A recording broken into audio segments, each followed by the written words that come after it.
ഓണാഘോഷവും നബിദിനവും രണ്ടും പറ്റൂല.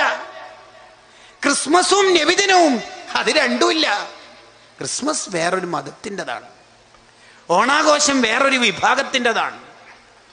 അബ്ദുല്ലാഹിബ്നു സലാം റളിയല്ലാഹു അൻഹു ഇസ്ലാമിലേക്ക് വന്നപ്പോൾ ഒട്ടകത്തിന്റെ പാല് കുടിക്കുന്നില്ല.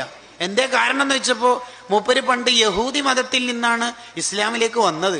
യഹൂദി മതത്തിൽ ഒട്ടകത്തിന്റെ പാല് കുടിക്കരുതായിരുന്നു, അതുകൊണ്ട് ഇപ്പോഴും കുടിക്കണില്ല. അപ്പോഴാണ് ഖുർആന്റെ ആയത്തിറങ്ങിയത്, അലോ ഉദ്ഖുലു ബിസ്സിൽമി കാഫ, ഇസ്ലാമിലേക്ക് പ്രവേശിക്കുന്നുണ്ടെങ്കിൽ ഫുള്ള് കയറിക്കൊള്ളണം. ഹാഫ് അത് മുട്ടാൻ പ്ലേറ്റ്, ചിക്കൻ ബിരിയാണി ഹാഫ്, ഇസ്ലാം ഫുൾ ഓപ്ഷനേ ഉള്ളൂ.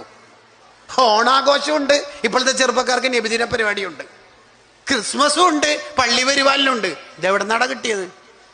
പറ്റൂല മോനെ, പറ്റൂല.